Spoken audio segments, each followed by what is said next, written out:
إن الله وملائكته يصلون على النبي يا أيها الذين آمنوا صلوا عليه وسلموا تسليما.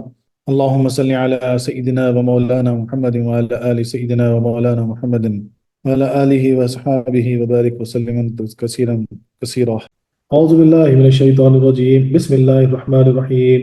واذكروا الله في أيام معدودات فمن تعجل في يومين فلا إثم عليه ومن تأخر فلا إثم عليه لمن اتقى واتقوا الله واعلموا أنكم إليه تحشرون.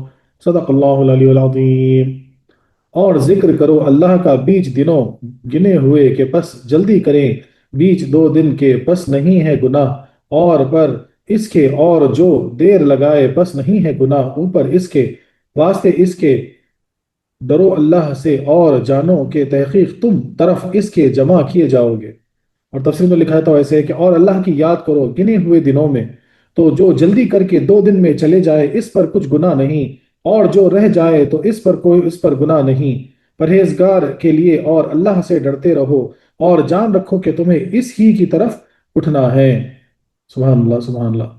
تو اس آیت کا پچھلی آیتوں سے طرح تعلق ہے۔ پچھلی آیتوں میں وقوف عرفات اور معاشر حرم میں ٹھہرنے وغیرہ کا ذکر کیا گیا، بلکہ وہاں کی دعائیں بھی بتائی گئی۔ اب مینا میں ٹہرنے اور وہاں ارکان ادا کرنے کا طریقہ بتایا جا رہا ہے۔ سب پچھلی آیتوں میں ہم لوگ سن چکے، بولے عرفات میں رکنا ہے، معاشر حرم میں جو ہے جا کے رکنا، مزدلفہ میں رکنا ہے، یہ سب ہم سن لی۔ اب مینا کے متعلق احکامات اس آیت میں آ رہے ہیں۔ پچھلے آیت میں غلط دعاؤں کی اصلاح فرمائی گئی، اب قیام مینا کے متعلق جو غلط فہمی تھی اسے دور کیا جا رہا ہے۔ پچھلی آیت میں دعا کا طریقہ اور اس کے الفاظ بلکہ قبولیت کی جگہ بتائی گئی، اب قبولیت دعا کا وقت اور اس کا زمانہ بتایا جا رہا ہے۔ اس آیت کا جو شان نزول ہے، یعنی کب یہ آیت نازل ہوئی، بعض مفسرین نے فرمایا کہ بعض اہل عرب مینا میں 3 دن یعنی 13ویں تک ٹھہرنا ضروری سمجھتے تھے، اور جو کوئی 12ویں ذی الحجہ کو لوٹ آتا اسے گنہگار بتاتے، اور بعض کا خیال اس کے برعکس تھا، وہ کہتے تھے کہ 12ویں کو چلا آنا ضروری ہے، 13ویں تک وہاں ٹھہرنا گناہ ہے۔ ان دونوں کی تردید کے لیے یہ آیت کریمہ نازل ہوئی، جس میں فرمایا گیا کہ دونوں باتیں جائز ہیں، نہ کہ یہ گناہ۔ تفسیر خزائن عرفان و تفسیر احمدی وغیرہ میں لکھا ہوا ہے، یعنی اکثر کیا ہوتا ہے مینا میں، اب 10 ذی الحجہ کو حج ہونے کے بعد جو ہے 11 12 کو رکے، کچھ لوگ 12 کو پلٹ جاتے تھے 2 دن گزار کے۔ تو جو لوگ، اور بعض لوگ سمجھتے ہیں کہ نہیں 13 تک رکنا کمپلسری ہے، اور جو لوگ سمجھتے تھے کہ 13 تک رکنا کمپلسری ہے، وہ لوگ 12 سے جو لوگ لوٹ گئے ان کو گنہگار مانتے تھے، اور جو 12 کو لوٹ گئے لوگ، ان میں کچھ لوگ کیسا ماننا تھا کہ میں نے 13 کو رکنا ہی نہیں ہے وہاں پہ ورنہ گناہ ہے۔ تو دونوں کی تردید میں، یعنی دونوں غلط ہے، اس لیے آیت نازل ہوئی۔ وَذِكْرُ اللَّهِ فِي أَيَّامٍ مَعْدُودَاتٍ، یا تو ذکر الہ سے مراد فرض نمازوں کے بعد تکبیر تشریف کہنا ہے، یا قربانی کرتے وقت بسم اللہ اللہ اکبر کہنا، تب تو یہ امر وجوبی ہے کہ یہ دونوں ذکر واجب ہیں، اور یا اس ذکر سے جمیروں کی رمی میں ہے ہر کنکر پر اللہ اکبر کہنا مراد ہے۔ مطلب جب شیطان کو کنکری مارتا تو ہر کنکر پر اللہ اکبر کہنا ہے۔ تو یہ حکم استجابیہ کہ اگرچہ جمیروں کی رمی واجب مگر تکبیر سنت ہے، اگر پہلے دو موضوع مانے، جیسا کہ قربانی کرتے وقت نام لینا اور فرض نمازوں کے بعد تشریف کہنا، یہ دو چیز لیے تو واجب ہو جائیں گے، اور اگر یہ سمجھیں گے رمی کی طرف ہر کنکری پہ اللہ اکبر کا، تو کنکر تو ماننا واجب ہے لیکن تکبیر کہنا سنت ہے۔ تفسیر احمدی میں لکھا ہوا ہے۔ اس آیت میں اشارہ فرمایا جا رہا ہے کہ مینا کے قیام کا اصل مقصد ذکر اللہ ہے، باقی تمام کام اس کے تابع ہیں۔ تو جو اس زمانے قیام کو دنیاوی مشاغل اور کھیل کود میں گنوا دے وہ بڑا بے وقوف ہے۔ ایام سے اشارہ معلوم ہوا کہ رمی دن میں چاہیے، نہ کہ رات میں، یعنی رمی جو کرنا ہے، شرم کنکری جو ماننا ہے دن میں کرنا، رات میں نہیں کرنا۔ اور رات میں قربانی بھی دن ہی میں مستحب ہے، اور قربانی بھی دن میں ہی دینا، رات میں نہیں۔ اور اگر ذکر اللہ سے تکبیر تشریق مراد ہے تو ایام بمانے اوقات ہوگا کہ یہ تکبیریں رات میں بھی ہوتی ہیں معدودات سے، یعنی اگر اس کی مثال جو ہے نا، اگر ہم یہ لیں گے کہ بھائی جو تشریق کہنا اگر وہ اس کی طرف اشارہ ہے تو پھر دن اور رات دونوں مل کے رہیں گے اس میں۔ معدودات سے بتایا کہ وہ دن بہت تھوڑے سے ہیں، جیسے دراہم معدودات، یا یہاں تو معدودات فرمایا۔ سورہ حج میں معلومات، اس سے بقرعید کے بعد آنے والے 3 دن یعنی 11ویں اور 12ویں مراد ہیں۔ 11ویں کو یوم القرا، یعنی مینا میں قرار کا دن، یعنی دس تک بہت بھاگم دوڑی ہو گئی، عرفات گئے، مزدلفہ گئے، آ کے مینا میں ٹھہر گئے، تو 11 کو اس لیے کیا کہتے ہیں معلوم، یوم القرا، یعنی وہاں پہ جا کے ٹھہر جاتے ہیں۔ کہتے ہیں، اور 12ویں کو یوم النفر اول یعنی پہلی روانگی کا دن. تو 11ویں ہو گیا یوم القرا، 12ویں ہو گیا یوم النفر الاول یعنی واپسی کا پہلا دن. کہا جاتا ہے کہ کام کاج والے لوگ اسی دن چلے جاتے ہیں. اور 13ویں کو یوم النفر الثانی یعنی دوسری روانگی کا دن، یہ 13ویں کو کہا جاتا ہے کہ اس دن عام لوگ روانہ ہو جاتے ہیں. یعنی کچھ دن مینا میں رہ کر تکبیر تشریق یا قربانیوں میں تکبیریں یا رمی میں تکبیریں کہو. یہ اس کا حکم، یعنی 11ویں تاریخ کو وہاں رکنا ہے، 12ویں کو تو کمپلسری رکنا ہے، 11 12 2 دن. اور کچھ لوگ جو مصروف ہے وہ 12 کے دن پلٹ سکتے ہیں، اور جو لوگ رکنا چاہتے ہیں وہ 13 کو بھی رک کے پلٹ سکتے ہیں. اور یہ 3 دن، 3 کے دنوں کے نام بھی ہم کو پتہ لگ گیا. 11 کو یوم القرا، 12 کو جو ہے یوم النفر الاول، اور 13 کو جو ہے یوم النفر الثانی. ایام کی شرح یہ ہے کہ فمن تعجل فی یومین فلا اثم علیہ. ظاہر یہ ہے کہ یہاں تعجل استجالہ کے معنی میں ہے، اور ہو سکتا ہے کہ اپنے ہی معنی میں. یومین سے بقرعید کے بعد کے 2 دن یعنی 11ویں اور 12ویں ذی الحجہ مراد ہیں. اور لا اثم میں ان لوگوں کی تردید ہے جو 13ویں کا قیام ضروری جانتے تھے. یہاں پہ جو اشارہ ہو رہا 11 12، اور جو 13ویں کو کمپلسری رکنا کر کے جو مانتے ہیں ان کی طرف اشارہ ہے. اگرچہ اب بھی مستحب یہی ہے کہ 13ویں کی رمی بھی کریں، یعنی جو کوئی بقرعید کے بعد صرف 11ویں اور 12ویں 2 دن ہی میں رمی کر کے جلد مکہ معظمہ واپس جانا چاہیں یا واپس ہو جائیں تو اس پر کوئی گناہ نہیں ہے. یہ بھی جائز ہے، کوئی 11 12 کی 11 کی رمی کر دیں، 12 کی رمی کر دیں اور پھر لوٹ جائے مکے پر، تو یہ کوئی گناہ نہیں ہے، کر سکتے ہیں. ومن تأخر فلا اثم علیہ. یہاں بھی یا تو تأخرہ بمعنی استخارہ ہے یا اپنے ہی معنی میں، یعنی اور جو کوئی تیسرے دن 13ویں ذی الحجہ کو بھی وہاں ٹھہرنا چاہے یا ٹھہر جائے تو اس پر بھی کوئی گناہ نہیں بلکہ ثواب ہے. چونکہ کچھ لوگ اسے گناہ سمجھتے تھے اس لیے گناہ کی ہی نفی کی گئی. تو اب جو لوگ 12 کو لوٹ گئے ہیں کام کاج کی وغیرہ سے، ان پہ بھی کوئی گناہ نہیں ہے. اور اگر کوئی 13 کو رک جاتا ہے وہاں پر اور 13 کی بھی رمی کرتا ہے تو وہ بھی گناہ نہیں، اس میں بھی ایڈیشنل ثواب ہے، یعنی اور ثواب ملے گا. تو چاہے 12 کو لوٹو، چاہے 13 کو رک کے 13 کی رمی کر کے بھی لوٹو، دونوں چیزیں جائز ہے. ثواب کا ذکر کرنا فرمایا مگر خیال رہے کہ لمن اتقا، یہاں حاضہ معذوف ہے، یعنی یہ گناہ نہ ہونا اس پر پرہیزگار کے لیے ہے جو حج اور حج کے بعد قانون شکنی اور گناہوں سے بچا رہے. ورنہ اگرچہ فرض تو ادا ہو ہی جائے گا مگر اس پر ثواب نہ ملے گا. اللہ اکبر. جب تقوی اتنا ضروری ہے تو واتقوا اللہ، تم ہمیشہ ہر حال میں اللہ سے ڈرتے رہو. یعنی کیا بتا جا رہا ہے کہ بھائی اب حج کا فریضہ اتنا بڑا ادا ہو گیا، اس کے بعد بھی تم تقوی کو اختیار کر کے رکھو. ایسا نہ ہو کہ اس کے بعد جو ہے نا گناہوں سے، یعنی جو ہے نا گناہ کرنے لگو، اللہ سے جو ہے نا اللہ کے خوف سے بے پرواہ ہو جاؤ. ایسا نہیں، بلکہ تقوی کو پکڑ کے رکھو، ورنہ جو ہے نا فرض تو ادا ہو جائے گا لیکن پھر اس سے بڑا گناہ ہوگا. وَاعْلَمُوا أَنَّكُمْ إِلَيْهِ تُحْشَرُونَ. یہ بھی جانے رہو کہ تم آخر کار سب جمع ہو کر رب ہی کی بارگاہ میں حاضری دو گے. لہٰذا حاجی بن کر پاجی نہ بننا بلکہ ہمیشہ تقوی اختیار کرنا. بولے جو حج کر کے، جیسا اس سے پہلے ہم پڑھ چکے، یعنی جو مقبول حج کی نشانیاں ہم پڑھ چکے، جو حج کر کے آتا ہے تو اس کی کیا صفت ہو جاتی ہم یہ پڑھ چکے. اگر وہ صفتیں نہیں ہو رہی اور حج کر کے آنے کے بعد بھی پھر وہی لپا ڈپی وہی گناہوں میں وہی چیزوں میں پڑ گئے تو پھر حاجی نہیں ہوں گے، پاجی ہو جائیں گے. اور اللہ تعالیٰ کیا فرمایا، آخر کار سب کو میرے پاس جمع ہونا ہے، حساب دینا ہے. اللہ اکبر. خلاصہ ہے کہ اے مسلمانوں، 10ویں بقرعید کے بعد کاموں سے فارغ ہو کر ہی واپس نہ لوٹ جاؤ بلکہ چند روز اور بھی مینا میں قیام کر کے اللہ کا ذکر کرو، کہ نمازوں کے بعد تکبیر تشریق کہو اور قربانیوں پر بھی تکبیر کہو، اور جمیروں کی رمی میں بھی ہر کنکر پر تکبیر کہو. مگر اب تمہیں اختیار دیا جاتا ہے کہ جیسے جلدی ہو اور 2 دن ہی رہ کر وہاں سے واپس ہونا چاہے وہ بھی گنہگار نہیں، واپس جا سکتا ہے. اور جو زیادہ ثواب کی نیت سے وہاں 13ویں ذی الحجہ تک قیام کرے تو اس پر بھی کوئی گناہ نہیں، مگر یہ اس کے لیے ہے جو تقوی اختیار کرے.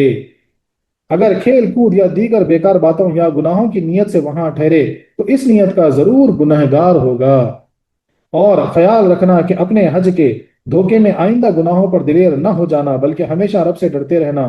جان رکھو کہ حشر و نشر، حساب و کتاب آخر ہی میں ہوگا اور تم سب آخر کار رب کی بارگاہ میں حاضر ہوں گے.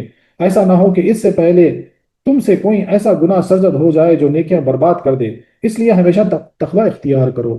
ایسا نہیں کہ ایک بار حج کر لیے بولے حاجی بن گئے بولے اب سب چلتا، کوئی ایسا گناہ نہ سرزد ہو جائے جس سے جو ہے نا حج بھی جو ہے نا بیکار ہو جائے، تمہاری نیکیاں پورے برباد ہو جائے، ایسا نہ ہو جائے. اسی لیے کیا فرمایا جا رہا ہے کہ میں تقوی اختیار کروں. آخر کار حشر و نشر اللہ کے پاس پہنچنا ہی ہے اور آخر میں ہی حساب ہوگا. اسی لیے جو ہے نا اس کی تیاری میں رہو، تقوی ہمیشہ اختیار کر کے رہو بولے۔ اور دوسری چیز کیا ہے کہ اب 10 ذی الحجہ تک آپ کا حج ہو گیا، بولے بھائی زکرہ ذبح ہو گیا، بال منڈوا لیے، یہ سب ہو گیا، اس کے بعد بولے واپس مت نہیں آنا، بولے کم سے کم 2 دن تو مینا میں رکنا ہے، 11 اور 12 کو رکنا۔ ہاں 12 کے بعد جو ہے نا کوئی لوٹ سکتا ہے، اگر کسی کے بعد اور وقت ہے 13 کو بھی رک کے 13 کو لوٹ سکتا ہے۔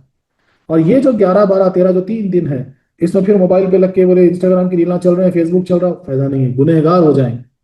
بولے یہ 3 دن بھی جو ہے نا یہ سب چیزیں بازو رکھ کے آپ کو اللہ کا ذکر اختیار کرنا ہے، جتنا ہو سکے تکبیر و تشریح کہنا ہے، جتنا ہو سکے جو ہے نا رمی میں جو ہے نا کرنا ہے، اللہ کا ذکر کرنا ہے۔ ہاں یہ اختیار، یہ چیزیں اہم ہیں، اور یہ کرنے پر جو ہے نا تم کو ثواب ملے، اللہ تعالیٰ اس کا اجر ضرور دے گا۔ اس آیت سے چند فائدے حاصل ہوئے۔ نویں ذی الحجہ کی فجر سے 13ویں ذی الحجہ کی فجر تک 5 گانا نماز با جماعت کے بعد بآواز بلند ایک بار تکبیر کہنا واجب ہے اور 3 بار مستحب، یعنی ہر وہ نماز کے بعد زور سے تکبیر کہنا ایک بار واجب ہے، اور اس سے زیادہ کہیں تو وہ مستحب ہے۔ 10ویں ذی الحجہ کے بعد 2 دن یعنی 11ویں اور 12ویں کو مینا میں قیام کرنا واجب ہے، اور 13ویں کا قیام مستحب۔ بولے فائدہ مند، رکے تو ثواب، نہیں رکے تو کوئی بات نہیں، لیکن جو 12ویں کو لوٹنا چاہے وہ 13ویں کی صبح صادق سے پہلے ہی وہاں سے چل دے۔ اگر 12 یعنی ختم کر کے آپ کو لوٹ جانا ہے تو 13 کی فجر سے پہلے جو ہے نا وہاں سے خالی ہو جانا، نکل جانا ہے۔ 13ویں کی صبح صادق تک ٹھہر جانے سے اس دن کی رمی بھی واجب ہو جاتی ہے۔ اگر کسی وجہ سے رک گئے، نہیں نکلے اور صبح ہو گئی 13 کی، تو پھر آپ کو 13 کی رمی بھی کرنا پڑے گا، کر کے جانا پڑے گا۔ اب یہاں پہ ایک مسئلہ ہے، دیکھیے 11ویں 12ویں میں زوال کے بعد رمی کریں، مگر 13ویں میں زوال سے پہلے ہی رمی کر کے لوٹ سکتا ہے۔ بولے یہاں پہ 2 چیزیں، بولے 11ویں 12ویں میں زوال کے بعد یعنی عصر کے بعد بھی جو ہے نا آپ رمی کر سکتے ہیں، مگر 13ویں کو جو ہے نا زوال سے پہلے رمی کر کے لوٹ جائے۔ اور ایک مسئلہ، خیام مینا کی تاریخوں میں راتیں بھی مینا میں ہی گزارنا ضروری ہے۔ ہاں چرواہوں اور پانی پلانے والوں کو اجازت ہے کہ دن میں رمی کر جائے کرے اور راتیں گھر میں ہی گزارا کرے۔ جو پانی پلانے پہ ہے، جو ہے نا چرواہے ہیں، بکری وغیرہ چلانا، ان کے لیے اجازت ہے کہ بھائی رمی کرو اور گھر جا کے سو جاؤ، وہاں کے مقامی لوگ کے لیے ہے۔ ورنہ اکثر جو ہے مینا میں خیام مطلب خالی دن کا حساب نہیں، دن رات دونوں کا حساب ہے۔ تو 11ویں اگر بولے تو 11 کا دن 11 کی رات، 12ویں بولے تو 12 کا دن 12 کی رات، یہ آپ کو مینا میں گزارنا ہے۔ تیسرا فائدہ، کسی عمل پر پھول کر عذاب الہی نہ بھولیں، کیونکہ خاتمہ کا اعتبار ہے اور وہ ابھی باقی ہے۔ جب تک خاتمہ بالخیر نہ ہو، کسی بات سے ہم بھول نہیں سکتے۔ اس لیے کہنے والے نے کیا خوب کہا دیتا، بولے اگر شہوت میں اگر گناہ ہو جائے تو بولے پھر بھی معافی ہے، لیکن تکبر میں اور ریاکاری میں، دھوکے میں، اگر جو ہے اس میں اگر کوئی گناہ ہوا تو بولے اس کی معافی بہت مشکل ہے۔ اللہ اکبر اللہ اکبر، اور غور کیجیے اس بات۔ بولے اس لیے چاہے حاجی بھی بندہ تو بولے پھول جانا نہیں، بولے میں حاجی ہو گیا۔ تقوی شہد یا قوام کی طرح نیکیوں کو باقی رکھتا ہے، بولے تقوی بولے ایسا ہے، قوام کی طرح، شہد کی طرح ہے، جو ہمیشہ اس کو قائم رکھے گا۔ جیسے کہ قوام میں کوئی چیز نہیں بگڑتی، ایسے ہی تقوی سے نیکیاں برباد نہیں ہوتی۔ متبرک مقامات اور متبرک تاریخوں میں دعا مستحب ہے اور زیادہ قابل قبول۔ جو متبرک تاریخیں ہوتی ہیں اور جو متبرک جگہیں ہوتے ہیں وہاں پر دعا بہت قبول ہوتی ہے، جتنا چاہے دعا کرو۔ اس لیے کہتے ہیں کہ ذی الحجہ کے 10 دن میں دعا کیا کرو، 10 12 دن جو بھی ہے، بولے محرم کے دنوں میں دعا کیا کرو، رمضان میں دعا کیا کرو، یہ قبولیت کے اوقات ہیں۔ اسی لیے مینا میں خوب دعائیں مانگیں۔ عبداللہ ابن عباس فرماتے ہیں کہ مینا کو اس لیے مینا کہتے ہیں کہ جب آدم علیہ السلام قبول توبہ کے بعد عرفات سے یہاں پہنچے تو حضرت جبرائیل نے فرمایا کچھ تمنا کرو، آپ نے جنت کی آرزو کی، لہٰذا اس کا نام مینا ہوا، یعنی آمینہ، یعنی خواہش۔ یعنی جب آدم علیہ السلام کی توبہ قبول ہو گئی، عرفات کے میدان میں ماں ہوا سے ملاقات ہو گئی، اس کا جب مینا آپ تشریف لائے حج کے غرض سے، تو جبرائیل بولے کہ آپ کیا تمنا ہے، دعا کیجیے۔ آدم علیہ السلام جنت کی تمنا کی، دعا ان کی قبول ہوئی، تو بولے مینا میں دعا قبول ہوگی، اسی لیے اس کا نام مینا پڑا، آمینہ۔ خواہش کی جگہ، در منصور، ممکن ہے کہ اس لیے مینا کہا جاتا ہے کہ مینا کے دنوں میں روز حرام ہیں، یہ دنیاوی خواہشات یعنی حلال غذا اور جمع حاصل کرنے کا زمانہ ہے۔ جیسے حج کو جانا ثواب ہے، ایسے ہی واپسی میں بھی آپ کو ثواب ملے گا، سبحان اللہ۔ اور بولے مینا میں جو دعا چاہے مانگے، اور ان دنوں میں جو ہے نا روزہ نہیں رہ سکتے مینا میں روزہ حرام ہے، اور جتنا ہو سکے دنیاوی معاملات کے لیے، دنیاوی خواہشات کی بھی دعا مانگو، بولے سب عطا ہوگی، سب قبول ہوگی، اور مینا سے لوٹتے وقت بھی جو ہے نا ثواب ملے گا، سبحان اللہ سبحان اللہ۔ اب یہاں پہ مدینہ پاک کی حاضری کے متعلق، کیونکہ مینا سے جب لوٹ گیا تو حج تو مکمل ہو گیا، اس کے بعد نبی کریم صلی اللہ علیہ وسلم کے روزے کی زیارت، تو اس کے متعلق کچھ چند جو ہے نا مسائل یہاں پیش ہو رہے ہیں۔ اس کا پورا بیان تو انشاءاللہ جاؤکا کی تفسیر میں ہوگا، جاؤکا کی جب آیت آگے تو بات کریں گے۔ یہاں اس کے کچھ فضائل و مسائل تفسیر در منصور وغیرہ سے نقل کیے جاتے ہیں۔ رب تعالیٰ قبول فرمائے اور وہاں کی حاضری نصیب فرمائے، آمین آمین یا رب مصطفیٰ صلی اللہ علیہ وسلم۔ حق یہ ہے کہ حضور اقدس صلی اللہ علیہ وسلم کے روزے اطہر کی حاضری واجب ہے، جس سے محروم رہنا گناہ بھی ہے اور بدنصیبی بھی۔ اب یہاں پر جو بڑے بڑے اکابر تفسیر میں جو لکھا ہوا ہے، در منصور تفسیر، تفسیر احمدی میں لکھا ہوا ہے، تفسیر کبیر میں لکھا ہوا ہے، نبی کریم صلی اللہ علیہ وسلم کے روزے کی زیارت واجب ہے، یعنی سنت یا مستحب نہیں، واجب ہے، نہیں کریں گے تو گنہگار ہوں گے۔ بعض اہل دل تو کہتے ہیں کہ مدینہ پاک کی حاضری حج کی جان ہے، جس کے بغیر حج کا قالب تیار ہوتا ہے مگر اس میں جان نہیں پڑتی۔ بولے جس طرح سے ایک انسان کا ڈھانچہ بنا دو لیکن اس میں جان نہیں ہے، دل نہیں چل رہا، بولے اس ویسی مثال کسی نے دے دی۔ بولے حج کا جو اصل جو یعنی قالب جو تیار ہوتا، بولے وہ مدینہ پاک کی حاضری سے ہے۔ رب تعالیٰ فرماتا ہے وَلَوْ أَنَّهُمْ إِذْ ظَلَمُوا أَنفُسَهُمْ جَاءُوكَ فَاسْتَغْفَرُوا اللَّهَ وَاسْتَغْفَرَ لَهُمُ الرَّسُولُ لَوَجَدُوا اللَّهَ تَوَّابًا رَحِيمًا۔ اے محبوب، اگر یہ لوگ جب بھی اپنی جانوں پر ظلم کریں تو تمہارے آستانے پر آ جائیں، پھر اللہ سے مانگیں اور تم بھی ان کی سفارش کرو تو وہ اللہ کو بخشنے والا مہربان پائیں گے۔ سبحان اللہ سبحان اللہ۔ دیکھو قرآن کیا آیا تھا، سیدھا سیدھا ہے۔ بولے جب تم اپنے رب سے ظلم کرو تو بولے جاؤ نبی کی بارگاہ میں، بولے توبہ استغفار کرو جا کے، اور وہ بھی سفارش کریں گے تو ضرور اللہ کو بخشنے والا پائیں گے۔ سبحان اللہ سبحان اللہ۔ اسی لیے بعض مکے والے بھی ہر سال حج کرتے ہیں تو بعد حج ہر سال مدینہ پاک بھی حاضری دیتے ہیں۔ ان کا خیال ہے کہ بغیر حاضری کے حج قبول ہی نہیں ہوتا۔ کہ بہت سارے مکے میں جو رہتے ہیں پرانے لوگ، جو سعودی وغیرہ جو پرانے جو لوگ ہیں، عرب لوگ ہیں، ان کا یہی ماننا ہے، آج وہ یہی مانتے ہیں۔ حضور صلی اللہ علیہ وسلم نے فرمایا جس نے حج کیا اور میری زیارت نہ کی اس نے مجھ پر ظلم کیا۔ اللہ اکبر اللہ اکبر، نبی کریم صلی اللہ علیہ وسلم کا ڈائریکٹ فرمان ہے، الختمی میں جو ہے نا لکھا ہوا ہے۔ اللہ اکبر اللہ اکبر۔ آپ فرماتے ہیں کہ جو حج کیا اور میری زیارت نہیں کیا اس نے مجھ پر ظلم کیا۔ فرماتے ہیں صلی اللہ علیہ وسلم کہ جس نے میری وفات کے بعد میری قبر شریف کی زیارت کی اس نے گویا میری زندگی میں مجھ سے ملاقات کی۔ بحقی وغیرہ میں لکھا ہوا ہے۔ سبحان اللہ سبحان اللہ۔ کیا خوش نصیب ہیں وہ لوگ جن کو مدینہ جانا نصیب ہوتا۔ سرکار کیا فرماتے ہیں، بولے میری یعنی پردہ فرمانے کے بعد اگر کوئی میری قبر کی بھی زیارت کرے تو گویا ایسا ہے کہ وہ مجھ سے حیات میں ملا ہو۔ سبحان اللہ سبحان اللہ۔ تیسرا فرماتے ہیں کہ جس نے میری قبر انور کی زیارت کی اس کے لیے میری شفاعت واجب ہو گئی۔ ابن خزیمہ وغیرہ میں لکھا ہوا ہے۔ چوتھا فرماتے ہیں صلی اللہ علیہ وسلم جو صرف میری زیارت کے لیے آئے نہ کہ دنیاوی غرض سے تو مجھ پر واجب ہے کہ اس کا قیامت کے دن شفیع بنو۔ طبرانی میں لکھا ہوا ہے۔ آپ فرماتے کوئی دنیاوی مقصد کے بغیر کوئی اگر میری زیارت کے لیے آئے تو بولے پھر مجھ پر یہ واجب ہو جاتا ہے۔ دیکھیے الفاظ ذرا غور کیجیے، واجب ہو جاتا ہے کہ میں اس کی قیامت کے دن اس کا شفیع بنوں، یعنی اس کی سفارش کروں۔ سبحان اللہ سبحان اللہ۔ خواجہ فرماتے ہیں صلی اللہ علیہ وسلم کہ جو حرمین میں سے کہیں مرے وہ قیامت میں امن سے ہوگا۔ بحقی و تیاسی میں لکھا ہوا ہے۔ اللہ اکبر اللہ اکبر، سبحان اللہ سبحان اللہ۔ فرماتے ہیں صلی اللہ علیہ وسلم کہ جو مدینہ پاک میں رہے اور یہاں کی بلاؤں پر صبر کرے وہ قیامت کے دن میرے امن میں ہوگا اور میں اس کا گواہ ہوں گا۔ عقیلی میں لکھا ہوا ہے۔ سبحان اللہ سبحان اللہ۔ جو وہیں رہتے ہیں اور وہاں پہ اگر کچھ مثال کے طور پر کوئی مصیبت آ جاتی ہے، کچھ آ جاتی ہے، اس پر صبر کرتے ہیں تو سرکار کتنی بڑی بشارت دیتے ہیں ان کو، دیکھیے آپ۔ سبحان اللہ۔ فرماتے ہیں صلی اللہ علیہ وسلم کہ جو کوئی میری خبر پر آ کر مجھے سلام کرے اللہ اس پر ایک فرشتہ مقرر کرے گا جو اس کے دین و دنیا کے کام سنبھال لیتا رہے گا اور میں اس کا قیامت میں شفیع ہوں گا۔ بحقی میں لکھا ہوا ہے۔ سبحان اللہ سبحان اللہ۔ تو جیسے کوئی آپ کی یعنی زیارت کسی کو نصیب ہوئی اور وہاں جا کے سلام عرض کرتے ہیں آپ تو اسی وقت اللہ تعالیٰ فرشتہ اس میں مسلط کر دیتے ہیں، بولے اس کے کام کاج ہر چیز میں جو ہے نا وہ مدد کرتا ہے، اس کے کام کرتا اور سرکار فرماتے ہیں قیامت کے دن میں اس کا شفیع ہوں گا۔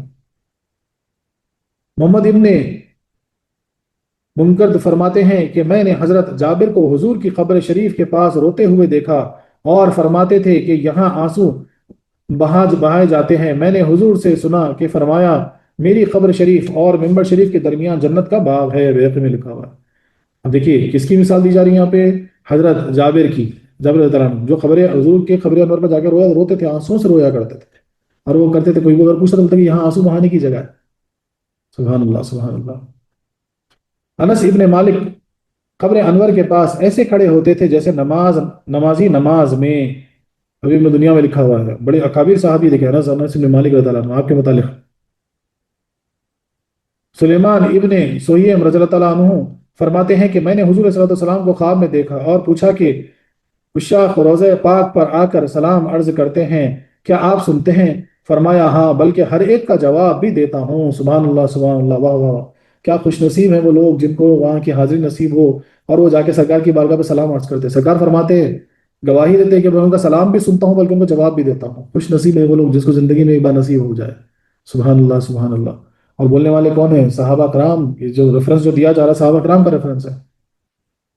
عمر بن عبد العزیز مدینہ پاک کی طرف قاصد بھیجا کرتے تھے تاکہ حضور کو سلام پہنچے آئے، بیہقی میں لکھا ہوا ہے۔ جو کوئی روضہ پاک پر کھڑے ہو کر ایک بار یہ آیت ان اللہ ملائکۃ یصلون علی النبی جو پوری آیت ہے نا وہ آیت پڑھے اور 70 بار صلی اللہ علیہ یا محمد کہے تو فرشتہ جواب دیتا ہے صلی اللہ علیہ یا فلاں فلاں، اور یہ بھی کہتا ہے کہ اب تیری کوئی حاجت نہ رکے گی۔ ابن ابی دنیا و بہقی دونوں جگہ بھی لکھا ہوا ہے۔ بولے کوئی اگر وہاں سے گزر جائے آیت پڑھے ان اللہ علیہ پڑھتے پڑھتے جو ہے نا درود پڑھتے جائے اور 70 مرتبہ درود پڑھے اللہ صلی علیہ یا محمد، خالی چھوٹا سا اتنا درود 70 بار پڑھ لے وہاں ٹھہر کے، تو پھر ایک فرشتہ جواب دیتا ہے کہ اب تیری کوئی بھی جو ہے نا یعنی مراد جو ہے نا وہ کبھی رد نہیں ہوگی، وہ سب جو ہے نا اللہ تبارک تعالیٰ وہ سب عطا کرے گا۔ ابھی حرب حلال فرماتے ہیں کہ ایک بدوی مسجد نبوی میں حاضر ہوئے اور روضہ پاک پر کھڑے ہو کر عرض کرنے لگے کہ یا رسول اللہ، میرے ماں باپ آپ پر قربان ہوں، میں گناہوں اور خطاؤں کا بوجھ اپنے سر پر لایا ہوں، خود نہ آیا بلکہ مجھے قرآن کریم نے بھیجا ہے کہ فرمایا وَلَوْ أَنَّكُمْ إِذ ظَلَمُوا أَنفُسَكُمْ جَاءُوكَ الگ پوری آیت، میں آپ کی شفاعت چاہتا ہوں، رب سے میرے گناہ معاف کرا دیجئے۔ پھر یہ پڑھنے لگا، پھر عربی میں پورے اشعار پڑھنے لگا جس کا ترجمہ حضرت مرشدی حق صدر الافضل مولانا نعیم الدین صاحب قبلہ نے یوں کہا ہے: اے بہتر ان سب سے کہ جو زیر زمین مدفون ہوں، ہو معطر ان کی خوشبوؤں سے گلستان کی خاک، میری جان اس قبر پر قربان کہ جس میں آپ ہیں، اس میں ہو جود و کرم اور محبت اے جان پاک۔ سبحان اللہ سبحان اللہ۔ بعض روایتوں میں ہے کہ ابھی حرب حلال پر نیند طاری ہوئی، خواب میں حضور صلی اللہ علیہ وسلم کو دیکھا، انہوں نے رسول اللہ صلی اللہ علیہ وسلم نے فرمایا کہ دوڑو اور بدوی سے کہہ دو کہ تو بخشا گیا، رب تعالی ہم کو بھی وہاں کی مقبول حاضر نصیب فرمائے، آمین یا رب العالمین۔ کیا پیاری وہ، سبحان اللہ سبحان اللہ۔ تو جو روایت کر رہے ہیں سارا واقعہ ہے، بولے ان کی آنکھ لگی اور خواب میں کیا دیکھتے ہیں کہ نبی کریم صلی اللہ علیہ وسلم کو دیکھتے ہیں اور قیدا نصیب ہوا، فرماتے ہیں کہ جاؤ جو بھی جو بدو آ کے بولا نا اس کو بول دو کہ اس کی شفاعت ہو گئی، بولے وہ بخشا گیا۔ سبحان اللہ سبحان اللہ، کیا کریم ہوا ہوا ہوا۔ اب یہاں پر ایک مسئلہ ہے، حضرت عائشہ سے رضی اللہ عنہا فرماتی ہیں کہ جب تم میں سے کوئی سفر سے اپنے گھر آئے تو کچھ نہ کچھ لے کر آئیں، اگرچہ کچھ ڈھیلے ہی ہوں، تو منصور و بحقی میں لکھا ہوا ہے۔ لہٰذا حاجی کو چاہیے کہ حرمین شریفین کے تحفے لے کر گھر آئے، کچھ نہ بن سکے تو مدینہ پاک کی خاک شفا ہی لے آئے۔ جس شخص نے حضور صلی اللہ علیہ وسلم کی بارگاہ میں سلام عرض کرنے کو کہا ہو، اس کا سلام نام لے کر ضرور پہنچائیں کہ اس میں کوتاہی کرنے پر سرکار صلی اللہ علیہ وسلم کی سرکار صلی اللہ علیہ وسلم ناراض ہوتے ہیں۔ اللہ اکبر اللہ اکبر۔ دیکھیے یعنی آپ سفر پہ جا رہے ہیں مدینہ منورہ، کسی نے کہا بھائی میرا سلام عرض کر دو سرکار کی بارگاہ میں، بولے وہ فوری عرض کر دو، بولے اس میں کوتاہی مت کرو، ہو سکتا ہے تمہاری کوتاہی یا ڈیلے سے جو ہے نا یا تو بھول گئے تو سرکار ناراض ہو جائے۔ اللہ اکبر اللہ اکبر۔ جب کبھی اور معاشرہ اللہ تعالیٰ کیا فرماتے ہیں کہ بھائی کبھی گھر واپس لوٹا تو کچھ تحفے تفاہے لے کے جاؤ، یعنی جو عمرہ جا رہے ہیں حج جا رہے ہیں، بولے وہاں سے کچھ ضرور تحفے لے کر آؤ اپنے گھر کے لیے، کچھ نہ لا سکے تو کم سے کم جو ہے نا مدینہ پاک کی مٹی اٹھا کے لے آؤ۔ جب کبھی مواجہہ شریف میں سلام عرض کرو تو ہاتھ باندھ کر ایسا کھڑا ہو کہ جیسے نمازی نماز میں کھڑا ہوتا ہے، اور نیچی نگاہیں رکھیں، نرم آواز سے صلاۃ و سلام عرض کریں، وہاں چیخنا چلانا ضبط اعمال کا سبب ہے۔ بولے وہاں اگر آواز بڑی کرو گے تو پڑھے نا آیت پڑھے آلریڈی، بڑی اونچی آواز کرو گے ساری نیکیاں گئے، دیر ہو گئے۔ تو بولے ایسی کوئی حرکت نہ کرو، وہاں پہ کوئی اونچی آواز مت نکالو، ایک دم خاموشی سے آنکھیں نظر نیچی رکھو اور آہستہ آواز سے صلاۃ و سلام کہتے ہوئے باہر نکل جاؤ۔ جب بھی مواجہ شریف میں حاضر ہوں تو یہ سمجھ کر حاضر ہوں کہ حضور صلی اللہ علیہ وسلم اپنی قبر انور میں زندہ ہیں، میری ہر حرکت ہر ادا کو ملاحظہ فرما رہے ہیں، اپنی گزشتہ کوتاہیاں پچھلے گناہیں یاد کر کے عرض کریں کہ یا رسول اللہ، یہ منہ اس قابل نہ تھا کہ حضور کے سامنے ہوتا، مگر سوائے حضور کے بروں کا ٹھکانہ کہاں ہے، اچھوں کے سب ہیں، ہم بروں کا سوا تمہارے کوئی نہیں، بے شک حق ہے حق ہے۔ یعنی جب تک مواجہ شریف میں آپ نبی کریم صلی اللہ علیہ وسلم مواجہ شریف میں ہو تو بولے ایک دم جو ہے نا نظر نیچی رکھو، جتنا ہو سکے جو ہے نا یہ رکھو کہ بھائی سرکار ہم کو دیکھ رہے ہیں، سرکار کی بارگاہ میں ہم حاضر ہو رہے ہیں، ہر حرکت پہ ہماری ان کی نظر ہے۔ اللہ اکبر۔ اور اپنی زندگی میں جو بھی ہم سے گزرا، جو بھی گناہ ہوئے، بس اس کو یاد کرو اور سرکار سے عرض کرو کہ بولے ہم تو برے ہیں، یقیناً ہم اس قابل نہیں کہ آپ کی بارگاہ میں حاضر ہو سکیں، لیکن یا رسول اللہ صلی اللہ علیہ وسلم اللہ تعالیٰ کا حکم ہے، اور بولے آپ کی بارگاہ چھوڑ کے ہم جائیں کہاں، بولے ہماری سفارش فرما، ہماری شفاعت فرما، اللہ سے رجوع ہوں، بولا یا اللہ تیرے پاک کے روزے میں ہم آج حاضر ہوئے ہیں، بولا جس طریقے سے تو نے قرآن پاک میں فرمایا کہ اگر میرے حبیب کے روزے پہ جا کے توبہ کرو گے تو میں تیری توبہ قبول کروں گا، بولے مولا ہماری توبہ قبول فرما، ہماری مغفرت فرما۔ ہاں یہ لیک دعا کرنا ہے بس، مولا سب کو وہاں کی حاضری نصیب کرے، مولا سب کو سرکار کی شفاعت نصیب کرے۔ صوفی اکرام فرماتے ہیں کہ اے مسلمانوں، جب تم حج ذات سے فارغ ہو کر لوٹو تو چند مرتبوں میں ذکر الہی کر لیا کرو، اور وہ مراتب مرتبہ روح، مرتبہ قلب اور مرتبہ نفس ہیں۔ جو کوئی صرف مرتبہ روح اور قلبی کا ہی ذکر کرے اور مرتبہ نفس پر توجہ نہ کرے، اس پر بھی کوئی گناہ نہیں، کیونکہ اس مقام پر ترقی بلا تاخیر ہے۔ اور جو کوئی مرتبہ نفس کا بھی ذکر کرے، اس پر بھی کوئی گناہ نہیں، مگر یہ اجازت اس کو ہے جو نفس میں آ کر اس کے وسوسے سے بچا رہے، کیونکہ یہاں بہت قدم پھسل جاتے ہیں اور یہاں کے حجاب بہت تاریک یعنی بہت اندھیرے ہیں۔ اور ان تینوں مقامات میں اللہ سے ڈرتے رہو کہ کبھی شیخی میں نہ آ جاؤ، اپنا تعلق رب سے رکھو، قلب روح اور نفس میں پھنس کر نہ رہ جاؤ، یاد رکھو کہ تم رب کے پاس حاضر کیے جاؤ گے، تم ہی کو بڑا خطرہ ہے۔ مخلصین ہر وقت خطرے میں ہیں۔ حدیث قدسی میں ہے کہ یا رسول اللہ، گنہ گاروں کو خوشخبری دے دو کہ میں غفور ہوں، اور صدیقین کو ڈرا دو کہ میں غیور ہوں۔ یہاں مخلصین مذنبین سے زیادہ خطرہ ہے۔ حضرت ابن العربی فرماتے ہیں، یعنی کیا فرماتے ہیں کہ بھئی ذات کا جب حج تم کو نصیب ہو جائے اور یہ کوئی مراقبے مشاہدے میں جو ہے نا کچھ ایسی یعنی تجلی تم کو نظر آ جائے، اس کے بعد بھی جو ہے نا تم کو 3 مرتبوں پر ذکر کنٹینیو کرنا ہے، وہ ہے روح، ذکر روحی، ذکر قلبی اور نفس کا ذکر۔ بولے اگر ذکر روحی ذکر قلبی کرا نفس کا چھوڑا تو کوئی بات نہیں، لیکن اس کے لیے چھوڑنا، اس کو چھوڑنا ہے جس کو اس کا نفس وسوسے نہیں ڈالتا، اس کو بھٹکاتا نہیں۔ بولے اور ان مقامات پہ اکڑو مت، بولے اور زیادہ خطرہ ہے، کیونکہ ایسے تاریخ اس کے حجابات یعنی پردے ہیں کہ پتہ نہیں کب غفلت میں پڑ جاؤ۔ تو پتہ یہ چلا کہ بھئی جیسے نفس کا ذکر کرتے ہیں ہم لوگ، کیا کرتے ہیں جہری ذکر کرتے ہیں جس سے نفس کو چوٹ لگتی، بولے کرتے رہو، وہ بھی کیا کرو، ذکر قلبی بھی کیا کرو، ذکر روحی بھی کیا کرو، اور ہمیشہ اللہ سے ڈرتے رہو اس راہ میں، کبھی اکڑنا مت کہ مجھے فلانا مشاہدہ ہو گیا، مجھے فلانا مرتبہ مل گیا، میں فلانا بڑا ذاکر ہوں، میں مراقب ہوں، جو بھی ہوں امکا ڈمکا فلا، یہ سب بولے اس سے یہ سب مت کرو، بولے کیونکہ حدیث قدسی میں ہے، نبی کے وسلم اللہ تبارک و تعالیٰ فرماتا ہے کہ گناہ گاروں کو بولو ڈرو مت، میں غفور رحیم ہوں، اور صالحین کو اور جو ہے نا مخلصین کو بولو کہ مجھ سے ڈرتے ہیں کیونکہ میں غیور بھی ہوں۔ ایسا نہ ہو کہ اپنی عبادت پر غرور کر کے جو ہے نا پھر تم اس سے بڑی بھول کر بیٹھو۔ اللہ اکبر، اللہ اکبر۔ حضرت ابن النبی فرماتے ہیں، روح البیان نے فرمایا کہ حاجی قیامت میں بے گناہ آئے گا، بشرطے کہ حج کے بعد باقی عمر گناہوں سے بچے۔ سبحان اللہ، سبحان اللہ۔ بولے اگر کوئی حاجی حج کرنے کے بعد اپنے گناہ سے پرہیز کرے، زندگی اپنی سوچ سمجھ کر تقوی کے ساتھ اخلاص کے ساتھ گزارے، بولے پھر وہ ایسا آئے گا قیامت کے دن جیسے وہ کوئی گناہ ہی نہیں کیا۔ مقبول کی علامت یہ ہے کہ حاجی دنیا سے بے رغبت اور آخرت میں راغب ہو جائے۔ بولے حج کرنے کے بعد، حاجی ہونے کے بعد، بولے پھر دنیا سے بے رغبت ہو جاؤ، پھر نفسانیت میں دنیاوی خواہشات میں ملوث مت ہو، اپنے آپ مت کرو۔ بولے ہاں جتنا ہو سکے اپنا جو ہے نا اپنے رجوع رب کی طرف رکھو۔ ایسا شخص مغفور ہے، اس کی مغفرت ہے، اور دعا اس کی مقبول ہے، اس کی ہر دعا قبول بھی ہو جاتی ہے۔ لوگوں کو چاہیے کہ واپسی کے وقت حاجیوں سے ملاقات کریں اور اپنے لیے دعائیں مغفرت کرا لیں۔ سبحان اللہ۔ بولے جو حج سے آتے ہیں، حج کر کے جو لوٹ رہے ہیں، بولے ان سے اپنی مغفرت کی دعائیں کرا لو کہ وہ ان کی دعائیں اس سے قبول ہیں۔ سبحان اللہ، سبحان اللہ۔ وآخر دعوانا أن الحمد لله رب العالمين.